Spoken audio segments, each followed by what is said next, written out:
Well, those were our headlines at this hour. Just after 4 o'clock, back to our top story. South Africa and Finland holding a presidential business roundtable as part of the state visit. Let's listening to some of those closing remarks at this hour. That we experienced, and obviously the energy challenge, we have been able to move ahead and not stall and not stand still. And so we are hugely encouraged that Finnish companies still see a great deal of attraction to be in this South African market, and that you are positively disposed to South Africa despite all the challenges that we are facing.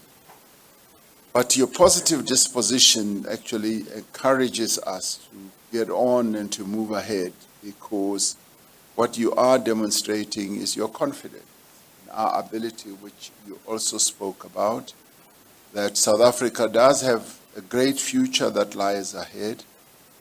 We obviously characterize ourselves as a developing economy country, so we are still in development phase, but we've had our own fair share of what has put the brakes on our move towards development. The colonialism process we went through, which has severely damaged the prospects of our country, including the apartheid system that we went through. But notwithstanding all that, we are charging ahead. And we are pleased that your positive disposition towards South Africa is actually very practical, because last year we had a number of companies investing in our economy. We had one company that came to our conference, made a pledge to invest 150 million, and that's company Huhtamaki. So that pleased us no end. You're pointing at, oh yes, that's you, sir. Yes, I remember you now.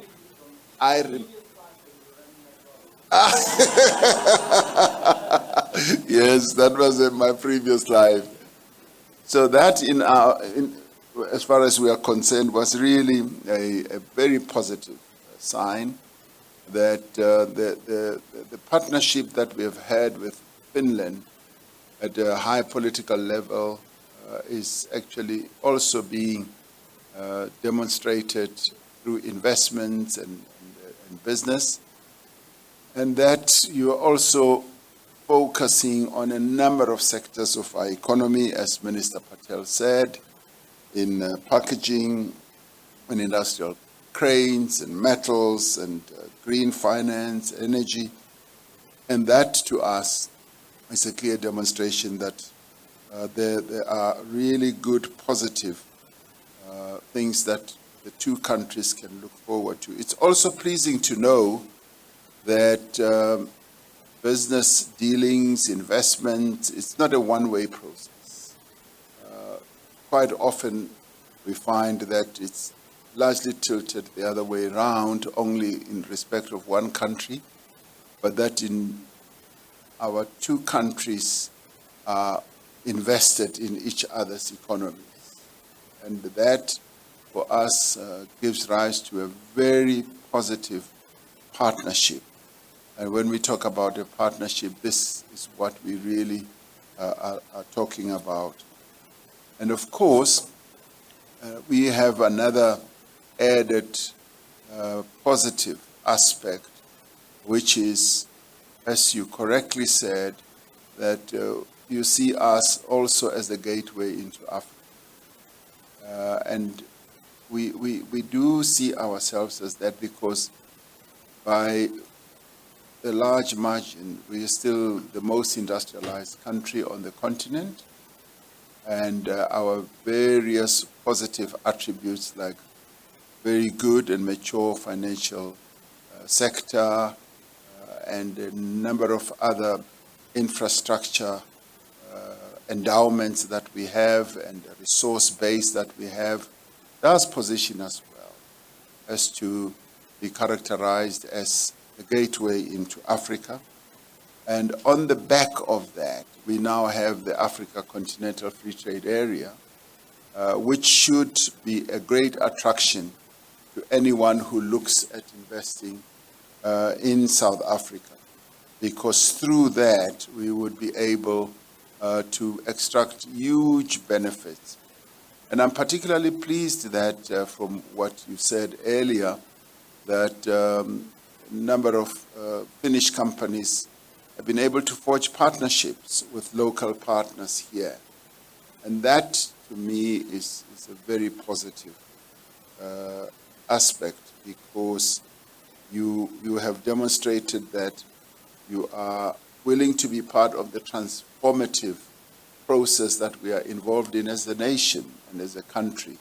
We come from a very horrible history where the majority part of our population were deliberately and legally, legislatively excluded from participating in business and in the economy. And your willingness, your company's willingness, President, to be partners with local players, for us is being part of the transformation process that we are trying to foster as a nation. We have reviewed Finland's Africa strategy and noted that you intend to double trade with Africa. Now that is something that also pleases us, and furthermore that you are committed to increasing investments from Finnish companies into Africa between 2020 and 2030. That too we view in very positive light. And that is why we as South Africa want to consolidate and strengthen the relations between our two countries, because in you we have a true partner.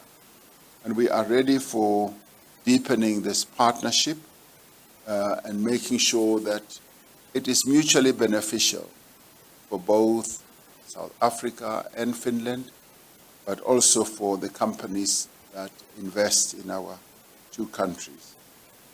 And of course, there are a number of clusters that both our countries need to focus on. It's manufacturing, and transport and logistics is one of those. And the mining area has been mentioned. And you are great and good at manufacturing mining equipment.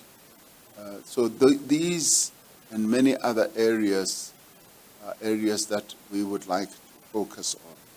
Of course, food production and expanding fruit and meat industry in South Africa can be a source for food security as well. President, I raised with you earlier the issue of how we've become very disappointed with regard to some of the actions that have been taken by the EU in terms of protectionism, or what we see as protectionism, against South African farming products, most recently against our citrus. We are now the world's second largest exporter of citrus, and believe recent decisions by the EU are unfair. Unfair because they are taken on a unilateral basis without much discussion and negotiation with us, more particularly because we have what we call a preferential agreement with the EU, and some of the actions or decisions were taken without much discussion. I remember when President Charles Michel visited us last year, the President of the EU. I raised this with him, and as we were discussing it, there was 650 million rand worth of citrus that was stranded in the sea, largely because a decision had been taken to impose some restriction. When you and I discussed it, there was a thought that maybe we are having the same rules that United States and China have imposed on our products. That may well be so, but we don't have a preferential agreement with China. nor the United States, although with the United States they've given us good terms with regard to what they call AGOA, the access to their market. But with regard to Europe, we would have expected that there would be deep discussions and negotiations on the impact that this would have. Why do I raise this?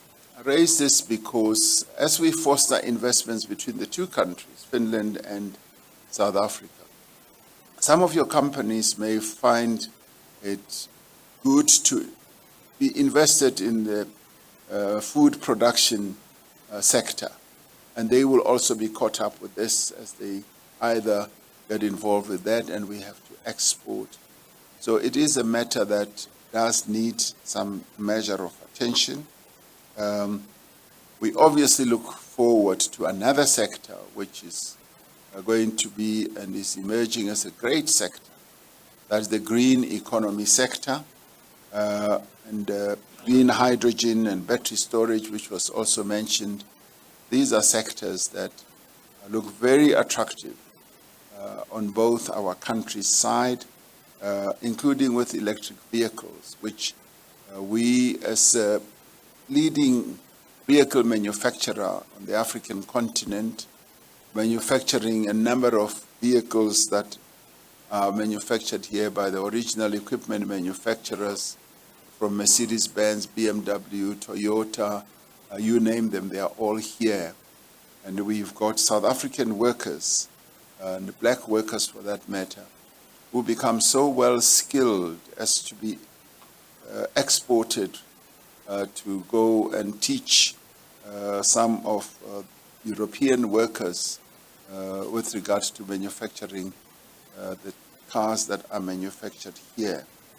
And with us being now in the grips, as you spoke about it earlier, of an energy crisis, we want to assure you that we are taking various measures to address this challenge that we've got.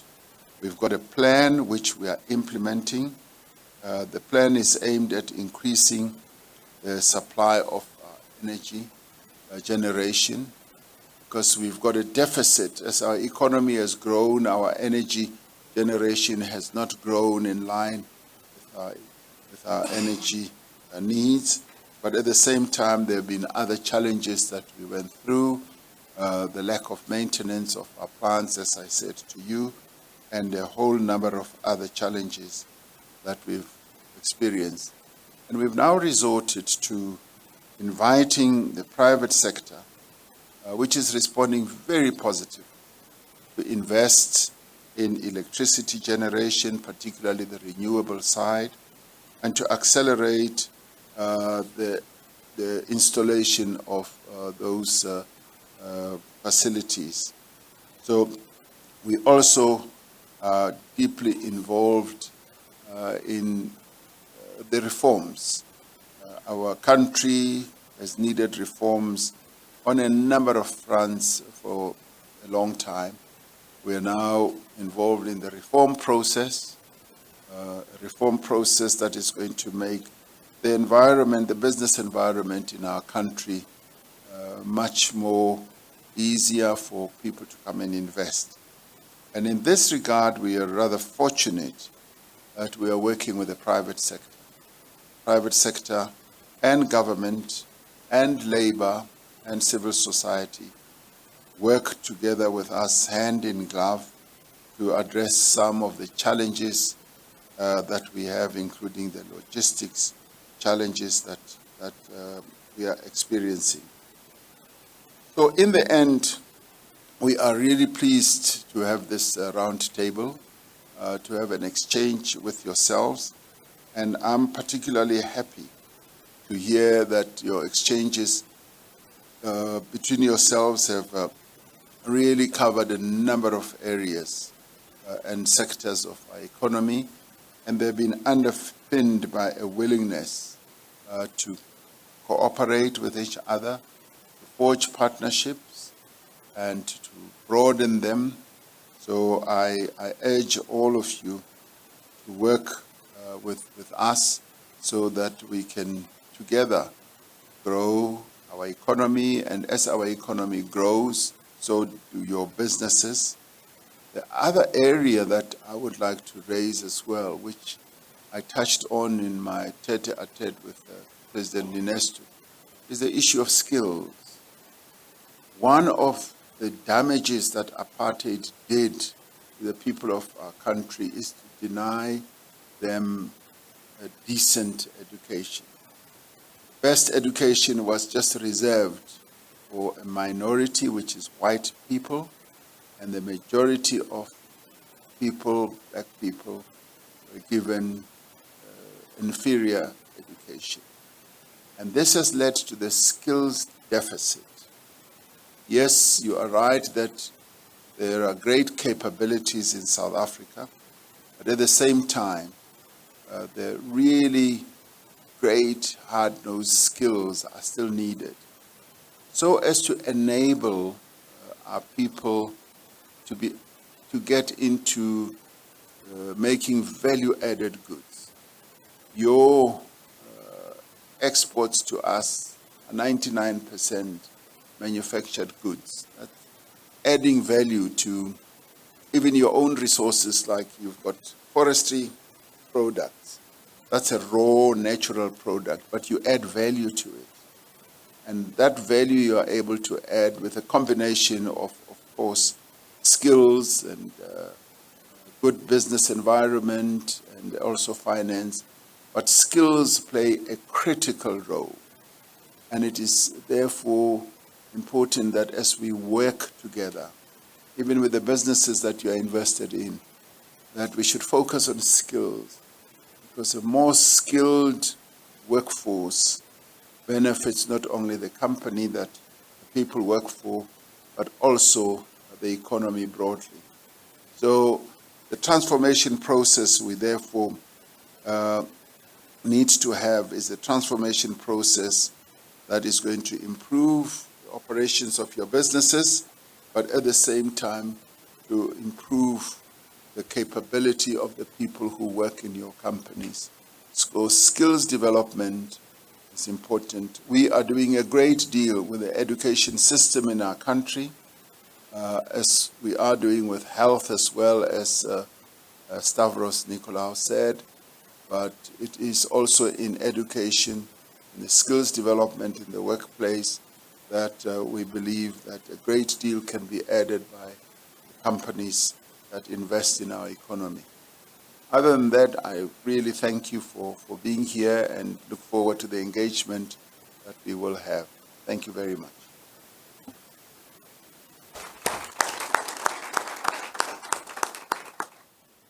I'd like to thank His Excellency President Ramaphosa for those remarks. Your Excellency President Ninesto, in December last year, I had the pleasure to speak at Finland's Independence Day celebrations here in South Africa, and to share some tasty Finnish pickled food, but also to share an anecdote. Finland has a national drink, the lonkero, or the long drink. And because I know President Ramaphosa doesn't know this, I should indicate to our President it's a mixture of gin and grapefruit soda. Now, a quarter of all the grapefruit that is imported by Finland comes from South Africa. So a quarter of every toast of lonkero is shared with a South African farmer. So unless we can address the EU restrictions on South African citrus fruit, we may be left with unhappy South African farmers and even more unhappy Finnish lonkero drinkers. We've heard of the excellent discussions between President Ramaphosa and President Ninesto, and to build on this, may I now invite His Excellency President Sauli Ninesto to share his remarks with the business delegation here today. Excellency, the floor is yours. Thank you, Your Excellency, President Ramaphosa, ministers, members of delegations, ladies and gentlemen. First of all, I want to thank you, President, for invitation.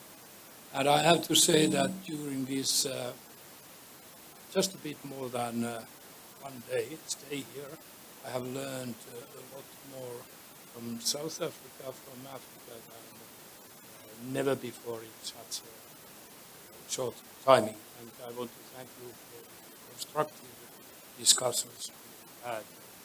Actually, you already referred to Dr. Nicolò, who talked something about common understanding and even some kind of feeling of belonging together, sharing the same thinking. I fully agree. That is, you know, yes, like you said, surely better experiences than that than you, but nevertheless, we do believe that even you have felt here in a similar way.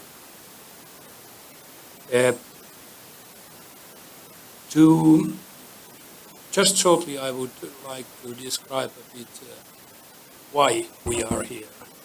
Not only me and my people, but also the delegation. We are here because we consider that it's most important to visit South Africa.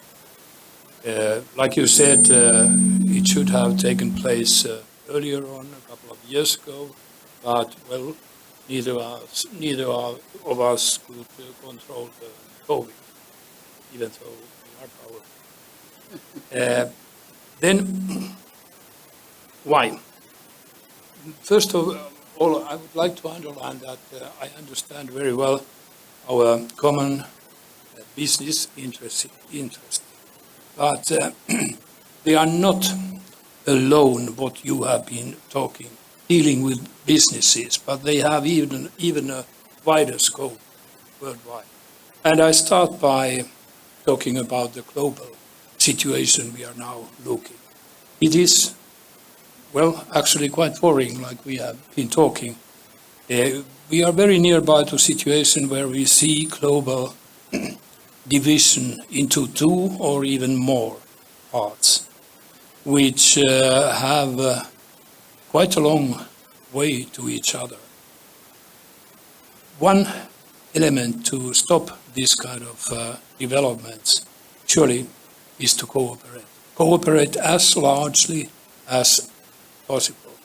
And that is what you have been doing here the whole day. We have been doing, and I'm very happy to see that we will all continue that. Because when you cooperate, whatever it is, you learn to understand better the other one.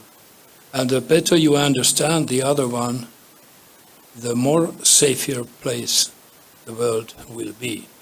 Because people who understand each other's, not necessarily agreeing on everything, but understand very well that it's no use raising anything against the other. So, you have had a very important task just by being here together and cooperating. The other aspect why we are here, it's very concrete. Africa is important, and South Africa is the most important place in Africa, in our minds. We all know how the population estimations are developing, and we all know that unlike in Finland, your population is very young. We are facing a very severe demographic developments in Finland, in Europe, in many other so-called developed countries. So you have a huge potential here in people. And now I want to take up, Mr. President, your opinion on skills. That's a key finding, in my opinion, because nothing happens without individuals' skills. We don't have such an artificial intelligence or robots who could do the same as a skilled individual can do. So we are looking skilled individuals here to cooperate with in the future. Then third aspect is more business-based, but even behind that we find a common, very valuable target, that is how to respond to climate change. I am sure that our people and your people here too, all of them in their business thinking, take a lot of notice. How can I do this in a more clever way, in a way that saves more environment and works against climate change? And there are very many, indeed, good ideas, and I hope that you will continue with that. Then, one concrete issue is to double trading. That's a good target, and I think after this day we have all the reasons to believe that it will come true also. There's a lot to import and export for both of us. And then I want to thank you, Minister Patel, for your excellent comments. Actually, you took words of my mouth. That is the long story. But, well, I have a revenge by deepening it a bit more, and that benefits your story. Namely, it was developed in 1952, then when we had Olympic Games in Helsinki, the drink. And Finns started to think that we have to have something special. And that was the Ching long drink. Then to maybe citrus, we talked about that earlier on. I told that I'm not an expert, but I have been told that that you have same kind of obstacles with China, USA, with exporting citrus fruits. But I can only assure you that I have all the reasons to grant that EU is not building any obstacles just to hit you. I'm quite sure about that. So, in spite of all this, I think we continue drinking. But, and I wish all the best to your farmers. So, because the consumption is quite high, we need a lot of them.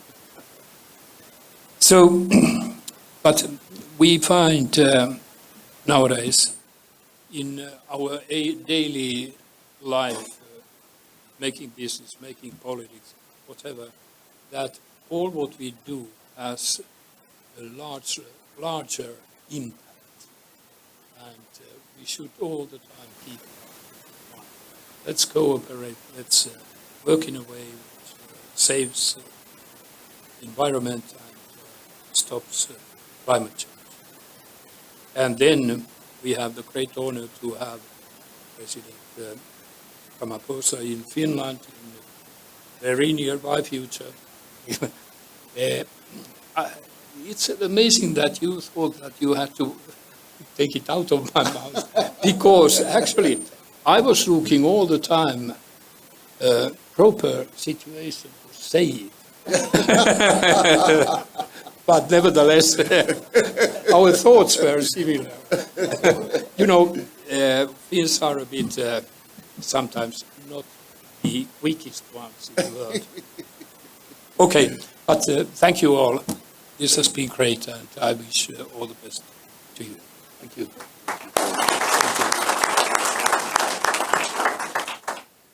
Well, I'd really like to appreciate very much the comments also of His Excellency President Niinisto. And I know that when President Ramaphosa comes to Finland and is given some long care, he's going to be wanting to make Well, those sure are live visuals coming through. Finnish President Sauli Vainamo Niinisto, as well as President Cyril Ramaphosa at the closing remarks of the business roundtable between South Africa and Finland. Lots of issues discussed: multilateralism, the bilateral relations, the energy crisis, perhaps ways to increase trade and investment between the two countries. Also urging for mutual cooperation as countries respond to climate change and mitigate against some of the other challenges in the geopolitical space.